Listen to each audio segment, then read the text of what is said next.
10th class చదువుతున్న విద్యార్థులకి bumper offer. ఇక నుంచి సంవత్సరానికి 2 సార్లు బోర్డ్ ఎగ్జామ్స్ లేక ఫైనల్ ఎగ్జామ్స్ రాసుకోవచ్చు.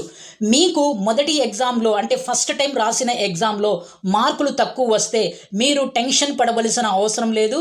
సెకండ్ టర్మ్ ఎగ్జామ్‌లో రాసి మీరు మార్క్స్‌ని ఇంప్రూవ్ చేసుకునే అద్భుతమైనటువంటి అవకాశం 10th క్లాస్ విద్యార్థుల కోసం అందిస్తుంది.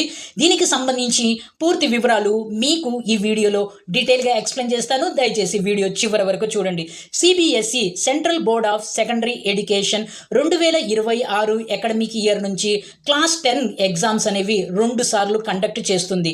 సో మొదటి ఎగ్జామ్ వచ్చేసి ఫిబ్రవరి 15 నుంచి మార్చి 6 వరకు నిర్వహిస్తారు.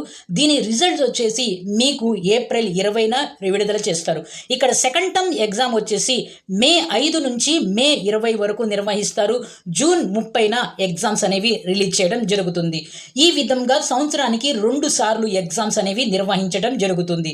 సో అయితే మీ యొక్క ఫస్ట్ టర్మ్ ఎగ్జామ్స్ రాసిన తర్వాత వచ్చిన రిజల్ట్స్ ఏవైతే ఉన్నాయో దాన్ని డీజీ లాకర్లో మీ మార్క్స్ని భద్రపరచడం జరుగుతుంది.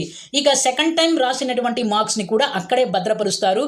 ఈ 2 ఎగ్జామ్లో మీ ఎక్కడైతే మార్క్స్ అంటే ఏ ఎగ్జామ్లో ఫస్ట్ అటెంప్ట్లోనా సెకండ్ అటెంప్ట్లోనా ఏ అటెంప్ట్లో మీకు మార్క్స్ ఎక్కువ వస్తే ఆ మార్క్స్తో కూడినటువంటి మార్క్స్ లిస్ట్ లేక మార్క్ షీట్ని మీకు అందించడం జరుగుతుంది. సో దీనివల్ల ఏమవుతుందంటే విద్యార్థికి టెన్షన్ లేక ప్రెషర్ అనేది తగ్గుతుంది.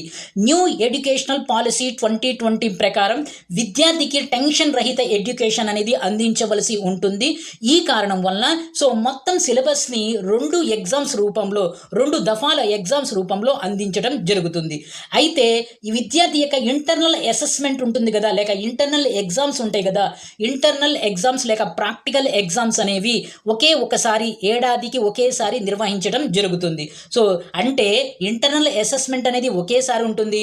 ఫైనల్ ఎగ్జామ్ లేక బోర్డ్ ఎగ్జామ్స్ అనేవి మొత్తం సిలబస్ మీద 2 సార్లు నిర్వహించడం జరుగుతుంది.